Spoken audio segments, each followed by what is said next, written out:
Thank you to our generous sponsor, Lavender. Lavender is an online psychiatry and therapy office brought together by two nurses on a mission to help increase access to mental health care. Their group of psychiatric nurse practitioners is creating a space where feelings are felt, respected, and cared for.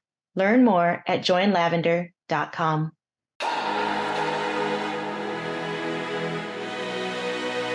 Welcome to Season 5 of the Color of Success podcast, where we talk with guests from AAPI and ethnic minority communities and have real discussions about mental health and what success looks like. I'm your host, Dr. Stephanie J Wong. Before we get into it, remember to subscribe to our mailing list for free at colorsuccesspodcast.com so you don't miss any updates. There, you will find our socials, YouTube channel, and all episodes on streaming platforms for great additional content. Sheena Yap Chan is a Wall Street Journal bestselling author, keynote speaker, consultant, and award-winning podcaster on leadership and self-confidence. She is the founder of the award-winning podcast called the Tao of Self-Confidence. She interviews Asian women about their inner journey to self-confidence. Her podcast has gotten over 1 million downloads to date, and she has interviewed over 800 women on the topic of confidence. So I finally get to sit down with the legend. And Sheena, thank you so much for joining me today. And I'm just so excited that we're finally able to do this. First off, I'm so honored to be on your podcast, Stephanie. I mean, you've had some phenomenal people on the podcast. So I'm just honored to be in that great line of guests that you've interviewed on your podcast. So tell me a little bit more about your journey and how you even got into media, because to my understanding, it's something that you just started because you saw a need in the space. Yeah, I mean, everything really came out of my upbringing growing up in Toronto in the 90s. I never had any role models in the media that looked like me. So I was always ashamed of being Asian. I was actually very ashamed of being Asian and wanted to have blonde hair and blue eyes, wanted to assimilate to Western culture. And it wasn't until my 20s where I dyed my hair back from blonde to my original hair colors where I finally embraced being Asian. I was like, so you did have blonde hair at one point. We have to see those pictures at some point. Oh, it's terrible. It's like blonde hair with streaks. It was bad. But in 2015, I was looking for resources that really catered to Asian women's confidence because I was having my own confidence issues, and I couldn't find any. There wasn't anything out there that catered to Asian women's confidence. So I thought maybe something was wrong with me because I was the only one feeling not good enough, second guessing myself, resisting a lot, not feeling like I always had to please everybody else. And I realized culturally we're not told to talk about the things that we go through. So in 2015, that's when I started the podcast, The Tao of Self-Confidence. And back then there was hardly any Asian people podcasting too. There was like one guy from California. His name is Ken Fong. Yes. And also a legend. Yes. I mean, he's amazing. And, if it wasn't for him, I probably wouldn't be here today because I just saw one person doing it. And I said, okay, I see one Asian person doing it, so I'm going to go ahead and do it. And since then, yeah, I've interviewed over 800 women. I've been able to write some books and really create representation for Asian women because we're still seen by our negative stereotypes. We're seen as quiet and submissive and obedient. And we're also seen as emotionless and we're seen as robots. So because of that, we've become easier targets for anti-Asian hate, right? If you go to New York or San Francisco, there's so many reports of Asian women just being attacked out of nowhere in broad daylight and just like walking in the park, which shouldn't happen to begin with, but it's happening, right? And we're also least likely to get promoted in leadership roles. There was a report by Catalyst that mentioned Asian women only represented 2.7% in high corporate and leadership roles. And that's a very small number and it's declining. So I don't even know what the numbers is. We're left with next to nothing. I think McKinsey mentioned that it fell down 80%. So it's the sole reason why I wrote my recent book, The Tao of Self-Confidence. What is it that holds us back? So, we have a lot of cultural trauma, historical trauma, intergenerational trauma. The model minority myth is one of them. But we need to understand all these things so that we can figure out ways to move past it, to heal from it, so we can show up as our best self. And of course, everyone goes through trauma, not just Asian people. We all go through some form of trauma, and that trauma can hold us back and control us and take take control of our life, right? But if we can do the opposite, find ways to heal from it, move forward, become our best self, then we become invincible. Then we have the tools and resources to help us keep moving forward. And so this is why for me, like, I want to showcase better, Asian women who are doing amazing things, who are leaders, who are breaking barriers, breaking glass ceilings, opening doors for all of us, because it's so important, because that's all I ever wanted growing up. Just to have someone that looks like me realize what's possible for her is possible for me. And so I want the current and future generations to have the same thing, right? To have representation, to know, like, hey, there's an Asian woman who is a scientist. There's an Asian woman who is an author, right? There's an Asian woman who has a 9-figure business. And of course, that not only motivates Asian women, but all women, right? Because we're still going through so many things, right? And of course, in Yeah. order for us to solve some of these things, having representation is so important. Having our specific stories is so important. Showing up, being able to take space is so important. And I know sometimes as women it's tough, because for so long we've been programmed to never put yourself out there.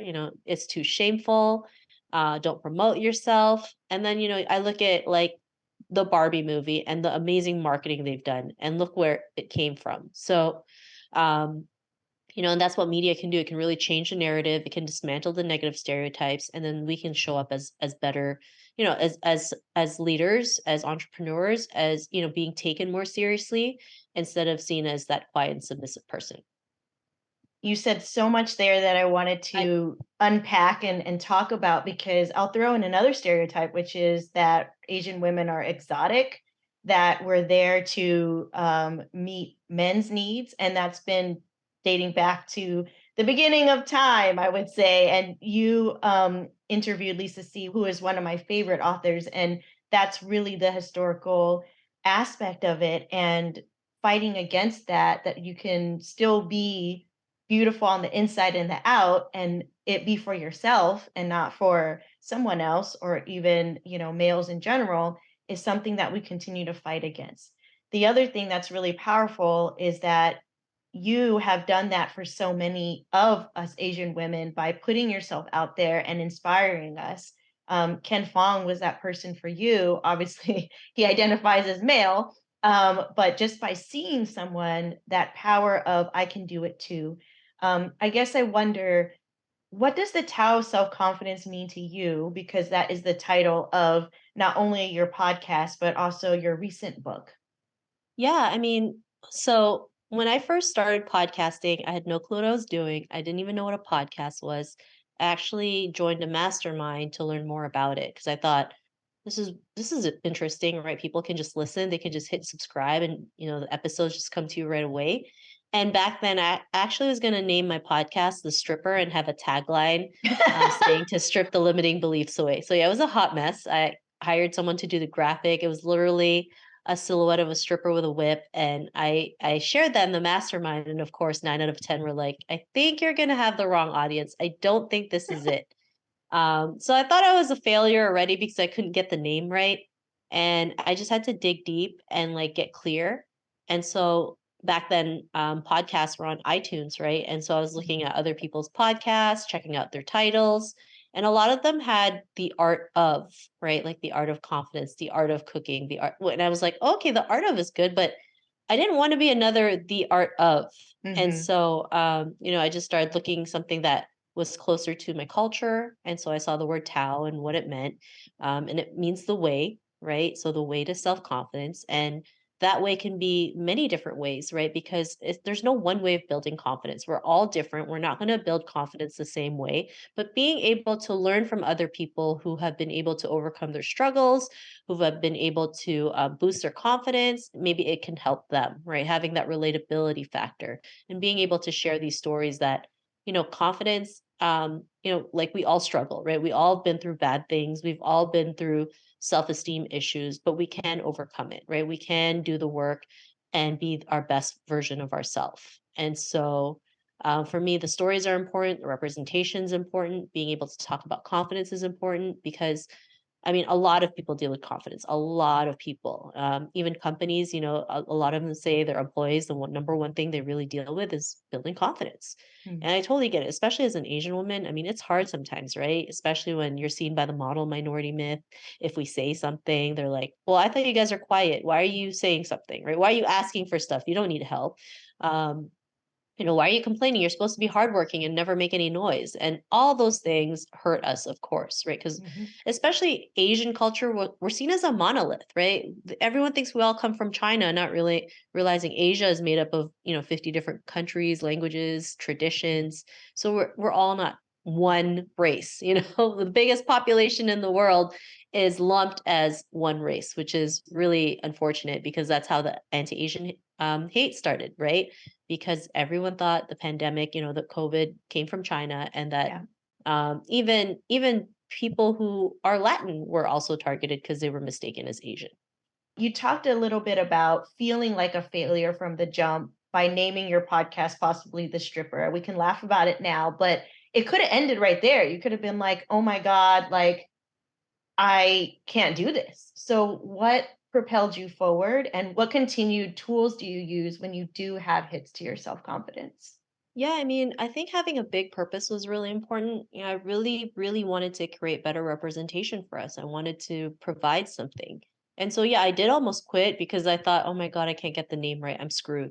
And also, having a support system is really important because there's days where you're like, well, I can't do this. There's someone out there who's going to push you and say, yes, you can just put it out there. Even if it fails, at least you know, and then you can move on. Mhm. So being able to have help is really important, having a community, and especially as women, we can't do everything ourselves, right? I know society likes to say, we're the super women in our life, but like, it's exhausting. It's really especially if you're a mother. I mean, it's exhausting. You got to work on your business or your career. You're taking care of kids, you're doing house chores, you're running errands, you're taking care of other family members.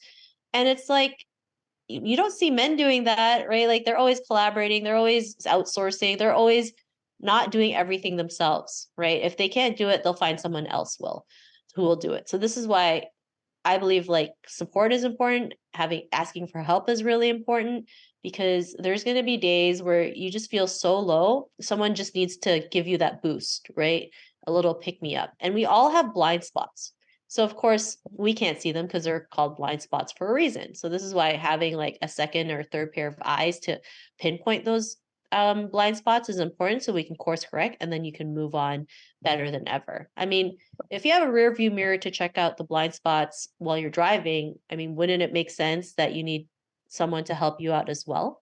Absolutely.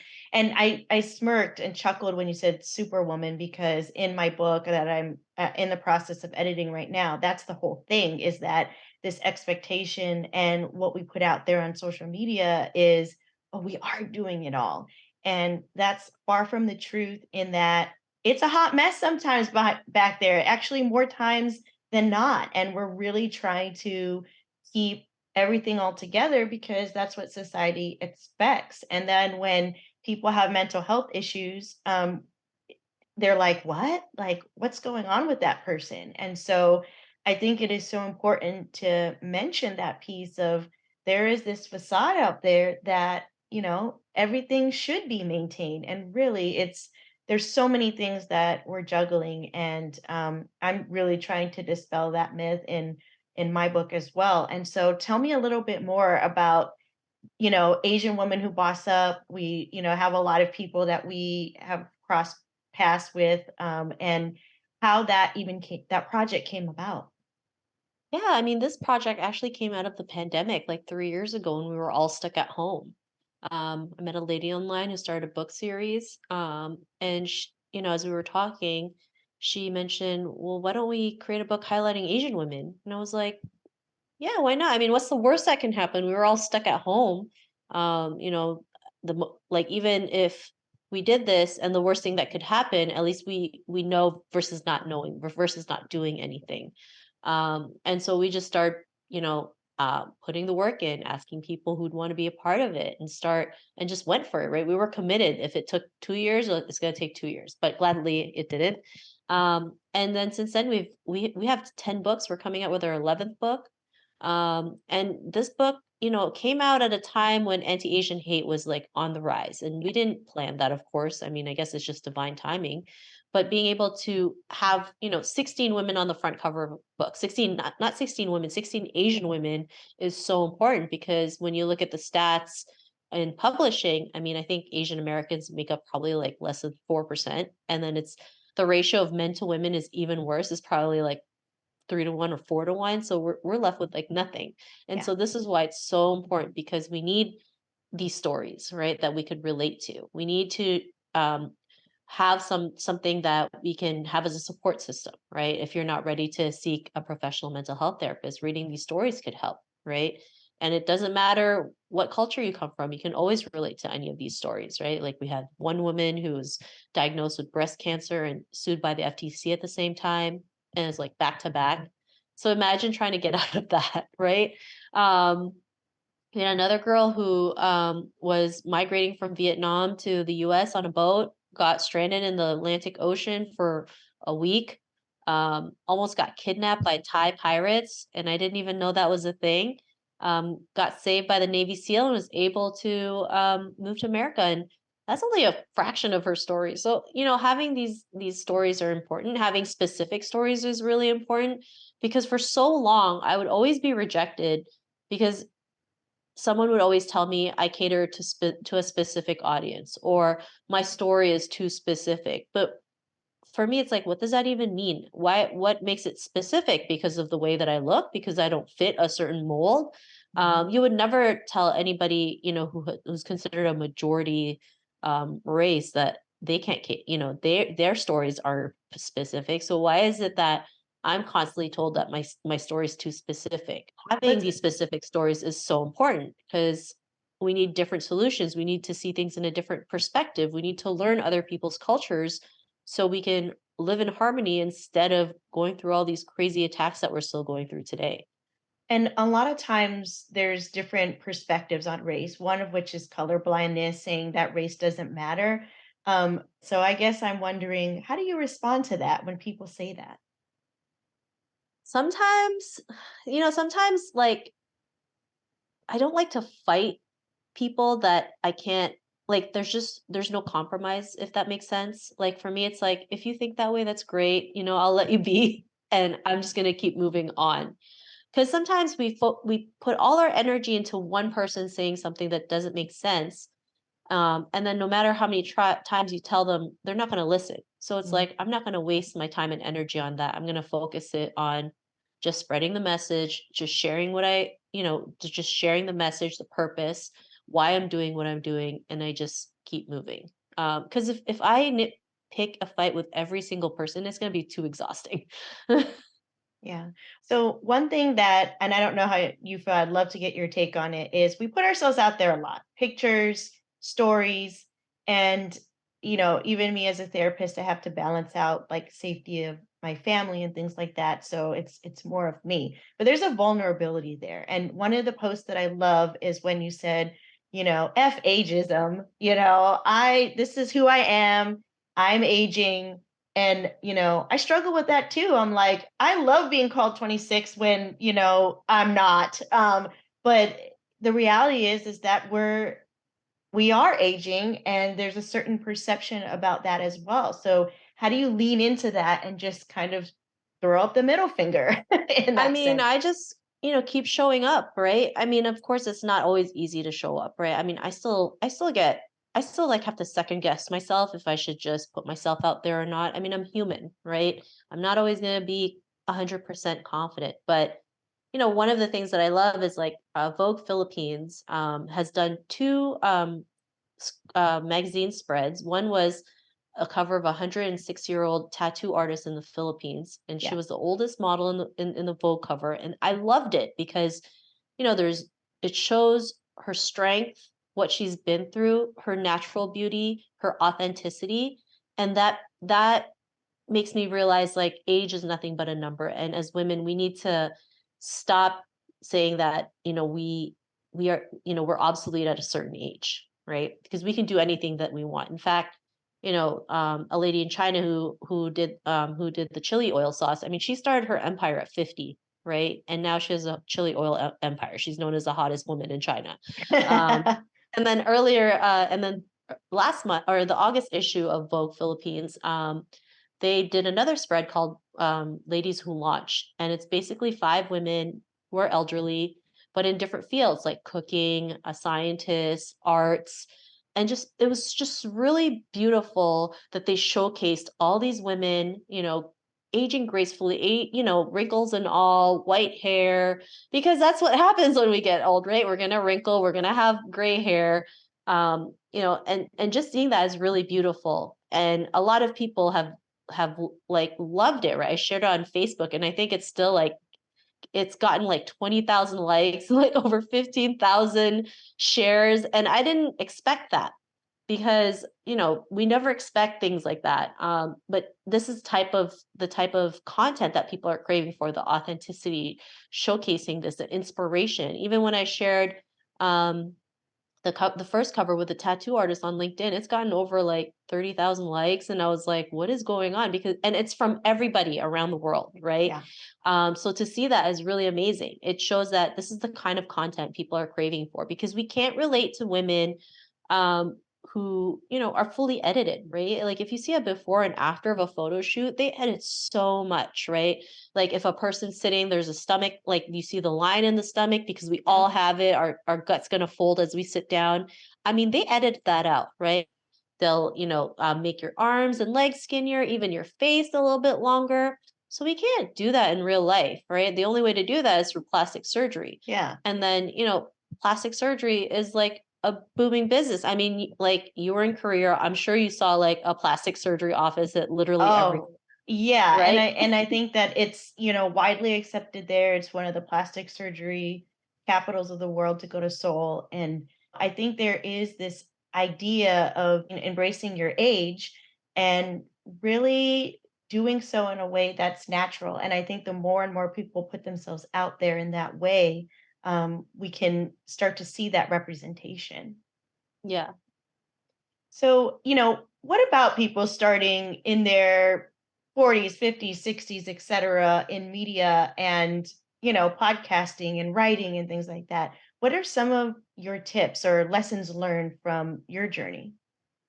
Asking for help is really important. I know culturally we're told not to ask for help because it's seen as a weakness or a handout, but like I mentioned, we can't do everything by ourselves, right? We have to be okay to ask for help, whether it's hiring somebody to do the things that you're not good at, or hiring a coach or joining a community. Like you don't have to be in this journey alone, right? Reading books, listening to podcasts, whatever that support looks like. I think it's so important. And like at every chapter of the book, or almost every chapter, I'm like, always seek help, like be okay to ask help. Yeah. And of course, the right kind of help. The more we work on ourselves, the more we can trust our gut, our intuition, it'll lead us to that path.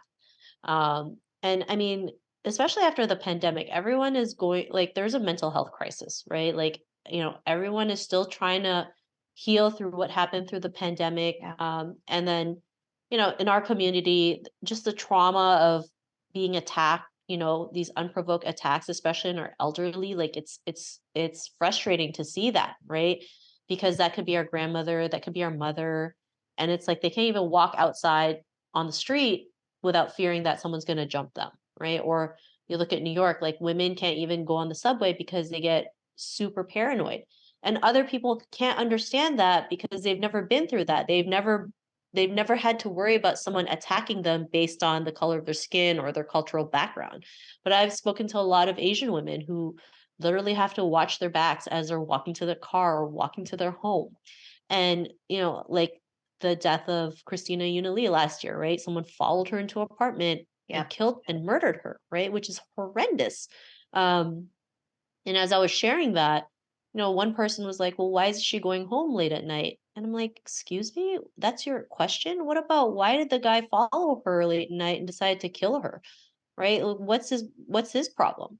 Like Yeah. she didn't do anything to her, but A why is lot of and that's victim a and blaming. that's another thing, right? Like when there's an attack on our community, nobody ever talks about the trauma the victims go through, right?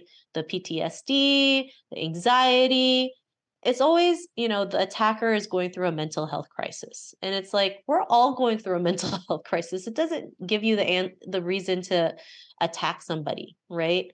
And it seems like that's always the same story. And it's getting really exhausting to hear that constantly. Nobody ever ask, how are you doing? Like, what happened to you? What are you thinking in this moment? Right. And it not only affects them, it affects their families too. But mainstream media never talks about that. Yeah, there's a lot of victim blaming involved. And I will say, not just media, right? I see a lot of division, and you mentioned this, is that we're not monolithic, and there's quite, even within the Asian community and all the different groups of Asian individuals, there's division over, who's at fault or what people should be doing. And so it's just, especially as a mental health clinician, I'm just like, the victim blaming, the attacks on the people that are actually putting themselves out there and protesting and putting out these campaigns to help victims. Like, it's just so interesting to me why the question is like, why do we go there versus figuring out problem solving or having interventions? Let's just say that the perpetrator does have a mental health issue. Well, what do we do with that? And how do we work on both sides of it? Yeah, there's just like a whole bunch of different factors involved, but it really is anxiety provoking for so many of us because, you know, our families are out there and we are learning that we are targets. And it's very different because in Korea, yes, it's more homogenous. Obviously, there's a lot more expats and foreigners and so forth. And the country is having a lot of visitors from different countries.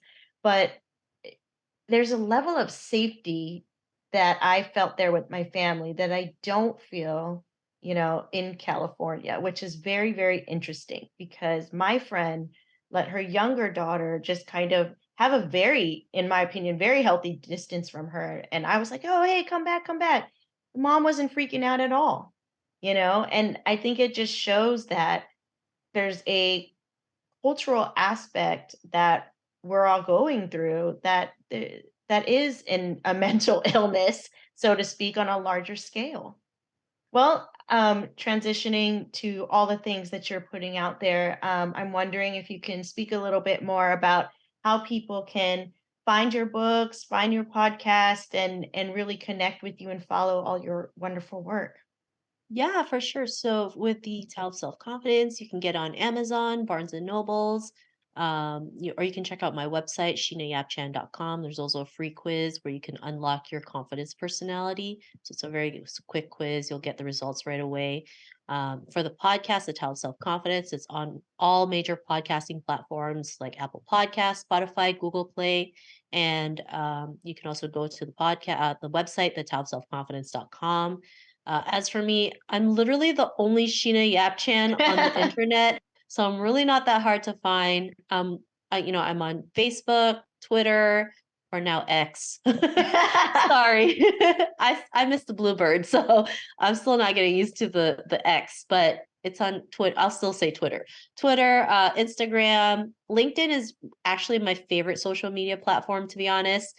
And then I'm also on TikTok, but I'm not as active because I can't dance for the life of it. But yeah, feel free to connect with me, send a message. If you can order a copy of the book, would really greatly appreciate it. Thank you so much, Sheena, for joining me today. Really appreciate you. No, thank you. It's such an honor again. Thank you, Stephanie. It's been such a great conversation. Take care. Thank you for tuning in. Remember to support us for free by subscribing to our mailing list at colorsuccesspodcast.com. There, you will find our socials, YouTube channel, and all episodes on streaming platforms for great additional content. As Rob Heaps from Partner Track said, success is contagious, so come catch it.